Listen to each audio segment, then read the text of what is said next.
Morning, ladies and gentlemen. Hope you're all well. I'm just on the channel Brit Rants here, 3,555 subscribers. I might join it myself and like the video. Um, Very British problem, council tax. Not sure, to be honest. Maybe other people from other countries who listen can think, but do you have a council tax in other countries? Is that a thing? Is it just called something else at this point? Um, yeah, in England we have a thing called council tax. Basically, every month you pay the government tax upon the property you live in. You don't necessarily have to own it; you just live in it, and you pay every month. You pay approximately. There's different bands depending on the size of the property and where the property is. We have bands, they're called. Um, the average band for the average house, it's probably well up here in Cumbria anyway. It's probably about 150 £200 a month for the council tax. If you live on your own, you get 25% off the council tax if you're a single occupant.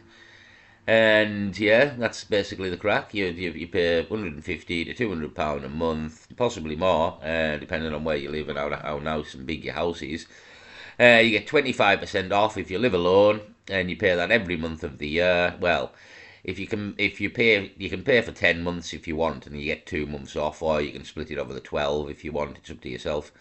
Um, it's two options of doing it. So you can get sort of 2 month free, I believe. I think you get February and March free if you pay it over 10, and if you pay it over 12, obviously you pay it over 12. So council tax, England, waste of money, rip off. What do we get for such things? And it goes back to the reason I made this video is because I always see this. I always see people complaining about things within England or within the world and within the economy. And the reality is, as I've made a video before, this is the national debt, £3.1 trillion, trillion with a T, trillion, £3.1 trillion is the national debt. I made a video about it before. It was probably quite a few £1 million below.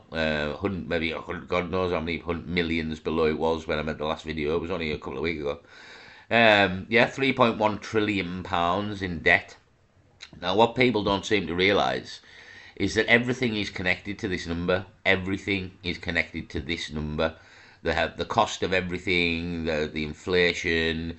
Everything is connected to this number. It is in effect one of the most important numbers in the fucking world. Well, for British people, for English people, in your respective country, you have a number of your very own. Your government's racking up as we speak. That is your debt, and this is our number. Again, if you're from a different country, go to Google and put in your country's national debt clock. America's national debt clock. I mean, just as an example here, hold on. So here we have the American national debt clock. Slightly more detailed, to be honest, as we see. There's numbers racking up everywhere. It says US total debt here at the bottom, 103 trillion. But the US national debt is 36 trillion. But an overall US total debt is 103 trillion. That's unfunded debt plus interest. But the national debt's just up here at 36 trillion, coming up to 37 in the near future. But as we see, total US debt, 103 trillion pounds. So yeah, it's all gone to bagwash, to be honest. It's all gone to bagwash into the trillions here. We're into the trillions of pounds, so in effect America's is 10 times, just over, maybe 11 times what the English is, but have a population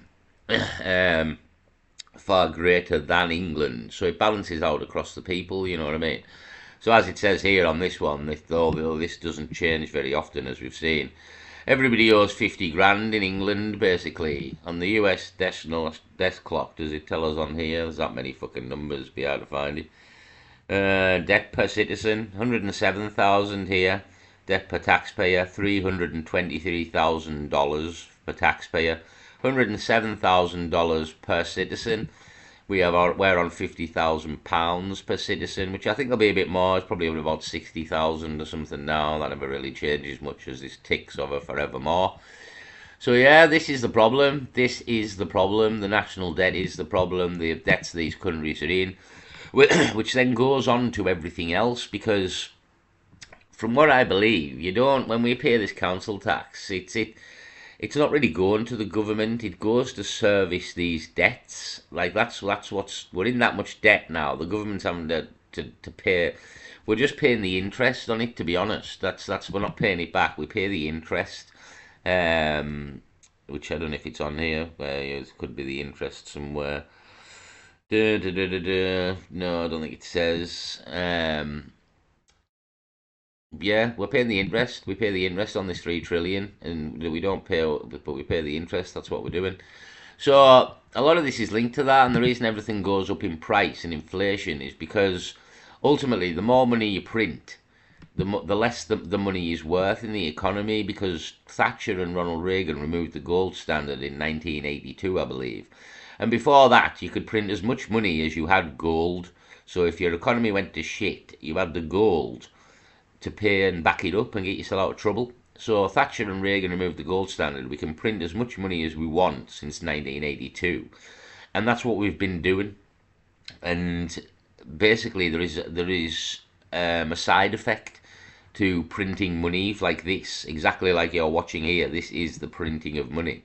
There's a side effect, and the side effect is you devalue the money we already have.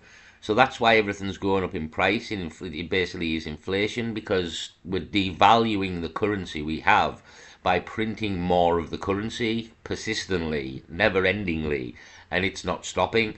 So this all is just, it's escalating. It's just the economy is going to break. The money is going to become worthless the more we print, and that's what we're doing. So we have all these people complaining about everything in the country, but again, they don't seem to understand that this is the problem. This is the problem here. It's not the politicians. It's not the king. This is the problem. This is the problem right here. People can't afford to put food in the bellies. They can't afford to heat the house, but they have to pay more council taxes. If you don't pay your council tax, you go to prison. The gangsters, they are fucking gangsters. It's morally wrong and it's corrupt against the fucking civilians of this country. Their council tax is over £400 a month. £400 for what? Every single government service in this country is absolutely shit. There's not one good thing. Any of the extra money, where's that going? You're pissing it up the wall. Okay, fantastic. After thinking about it, you know what I realized? I just don't like government. They've got their stick. Yeah, I mean, it's a lot of money. Say the guy who had said £400 a month there. It's a lot of money, and the further down south you go, the probably more expensive it is. I live up north. And the bigger your house you have, the more it is. So your people could be paying quite a lot of money per month on council tax. Now, what do you get for this? See, it's all a scam for me. Yeah, it's all a scam. Like, I own a property now. With the property, you have something called a freehold. Now, if you don't own the freehold, you're a leaseholder. Now, you can own a property on leasehold and not have the freehold. And when the lease runs out, despite you having bought that property, it can return to the freeholder. You lose the property as the leaseholder when the lease runs out, and you can lose that property to the freeholder. So in effect, you never really owned the house. The freeholder did. You were borrowing it till the lease ran out, and then they can take it back off you in a way. So you don't really own it in a way. And then you've got all this mineral rights crack as well. And I was watching a video yesterday about a farmer in France who found a load of gold on his land, and he went and told the government, and the government rocked up and took it all. And little did the French farmer know, but there's a thing called mineral rights, and basically you own about 1 inch of topsoil that your house is on, and then anything under a couple of inches, if they find any minerals of any kind that they want, they can remove your house and dig up the minerals, and it's their land for mineral rights. How far down do you own the land? it's all a big scam, to be honest. Everything's a scam, it's an illusion. As we went into the video of John Harris, it's an illusion. It's all an illusion. It's all a fugazi. Yeah, you don't know nothing. You never will. And the ultimate thing of that is, as well, is your time on Earth is very limited. You're here for a short period of time in the scheme of things. So you don't ultimately own anything because you will leave it all behind. You can own something for a time, but ultimately that time it's pointless in a way owning a lot of this stuff because you will never take it with you. And yeah, it's all, everything's a big scam to me. I always thought that about buying a house. I'm actually possibly looking for a new house, and I seen one I liked, and it was quite cheap, and it was actually leasehold, not freehold.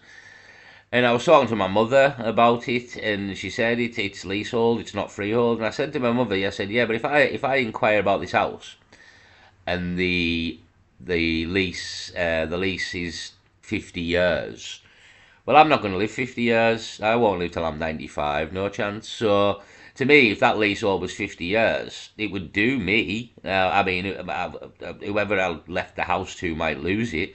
But ultimately, I wouldn't be here. So I said to him, ultimately, I would be here. I couldn't give a fuck, to be honest. You know what I mean?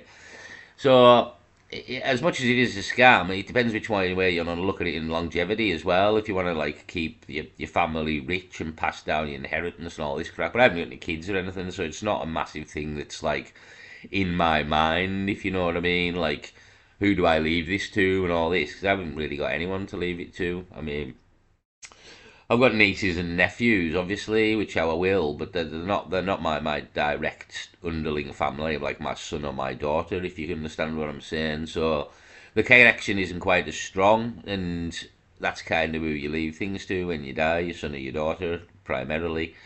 So yeah, but it's a scam for me. The whole system's a scam. So you can buy a house but not own the land when you don't really ever own the land if there's minerals far enough down. And then when you do all of this, you still got to pay a thing called council tax as well. And the whole system's a scam. Everything's a scam. It's an illusion, as John Harris said in the other video. It's all systems built on systems built on systems. In effect, built to fuck over all the peasants and keep the rich people rich. Another thing is, like, you're not allowed to be rich. Like, you've got things called ISAs in this country, which are some of the best things to put money in to make money, which doesn't even make a lot of money, to be honest. And you can only put 20 grand a year in every year, 20 grand, because they don't want you putting lots of money in anywhere to make money, because you're not allowed to be rich. You've got to be poor. Like, we're the peasants, remember. Don't get above your station. We'll always be the peasants.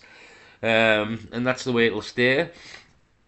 So council tax, to me, it's a bit of a scam in essence, because what do we get?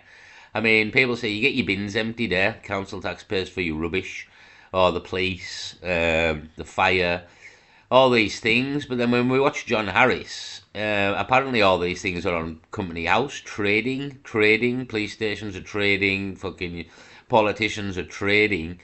Yeah, we're apparently paying for all these people, but these things are all trading as well. So the whole system's fucked up, to be honest. Well, it's not even fucked up, it's designed this way. It works perfectly. It works perfectly the way it was designed to, in effect, shaft all the peasants, and council tax is part of that as well. Fingers in everything we do. I got my council tax bill, and I'm going to show you what political cowardice looks like. This guy here, the leader of the council. Council tax. That magical bill you pay every month so the council can ignore potholes, miss your bin day, and pretend they've got no money while giving themselves a tidy raise. Some of us are paying over £2,000 a year. For what exactly? A fortnightly bin collection and a street lamp that's been out since 2021? And remember when Keir Starmer promised to freeze council tax? That was back in 2023, and it was only for 1 year. Now in 2025, bills are still climbing. Brits are fuming, and today's TikToks prove it. This is Brit Rants, and if you're sick of paying more to get less, you're in the right place.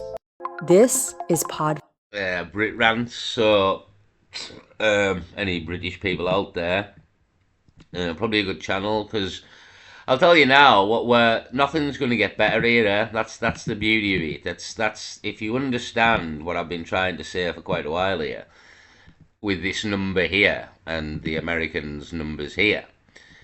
This number is ultimate proof that it is never going to get any better, right? It's not going to get better, it's going to get worse. This number is proof of this, is what's happening here. There's no two ways about it. And until we start paying this number off and this number goes down, this will keep getting worse. Prices will still be increasing. Council tax will increase. Everything will increase in price and constantly increase because of this number and what's happening. And the British people need to understand this, because if you ever want to fix a problem, you have to know what the problem is and how to fix it. This is the problem, and we fix it by stopping this number escalating at this level, and we actually try and send it backwards. And when we send it backwards enough, inflation will come down, prices will come down, and everything can go back to the way it was. When we see this number here, 3, when we put this number down to a 2, right, and pay off £1 trillion of the national debt, there will be massive differences, massive. But it's kind of designed so that will never happen, and the removing of the gold standard has pretty much made sure of that, to be honest. And in a way, in my opinion, it's built to fall. It's built to fall. It's going to go up and up and up and up till a catastrophic economic collapse. And it's probably the whole world over, to be honest. It's not just England, because everybody's debts are escalating here to the point of no return. I mean, what's the limit? I said in a previous video, what's the limit here? We're on £36 trillion here. I mean, look how fast this is going up here. It's literally this is hundreds of thousands of pounds here. 6, 7, 8, 9, a million. See, that's gone £100,000 every, probably over a sec, 1.5 seconds. It's gone up probably. Ridiculous. What is the limit? What's the limit to these numbers before the Bank of England or the Federal Reserve of America turn around and say, we can't lend you anymore, to be honest, because you're not paying any of this off. You know what I mean? It's just escalating. Like, well, there's got to be a limit. There's got to be. This number just cannot go forever. What is the limit, and how close are we to the limit? You know what I mean? That's like, but the problem is this is only going to get worse. It's just going to keep getting worse. And all these people here that are complaining, like, yeah, this is what you're complaining about. This number here. Do something about this number, and we can fix this problem. But for some reason, everybody just complains about the individual problems. So again, everyone's just going on about council tax. Right, well, the council tax is so high and this problem's fucked because of this. You should be going on about this, the national debt. What is the national debt? Who's it to? Why aren't we paying it? Why is it escalating? These are all the questions you want to be fucking asking. Not, my council tax is too expensive. I'm sorry, but you know what I mean? You're looking at the very fucking small issue of the overall issue here. And you'll never fix fuck all complaining about the council tax. Even if the council tax comes down, even if they put the council tax down for you because you complained, ultimately, a few years later, it will escalate to a price you've never seen because we put it off for fucking years and didn't pay it when it was escalating. So you're never winning. It doesn't matter how much you fucking complain, and how much you complain about council tax, and how much you complain about everything is in the supermarkets. It'll never go down till you fix this problem, right? That's it. So it just annoys me. For 15 years, I watched everybody complain about the prices, and it all get worse and worse and worse and worse. And then nobody seems to understand why it keeps getting worse economically because of this. You know what I mean? So this is what the politicians don't even mention this or paying this back or anything, because they're all in on it. They're all in on it, or they're all stupid like the rest of the British people and don't fucking understand what's going on here, which is a possibility with the politicians, to be honest. But this is your problem. It's not going to get better. It's only going to get worse. And it's a well-known fact that most of the time when the economy's in the shit, we get out of it by having a big war. So possibly that to look forward to. And that'll print more money, because you need more money for war, which will feel like it's got better, but will make it a lot worse. I'll leave it there. Peace.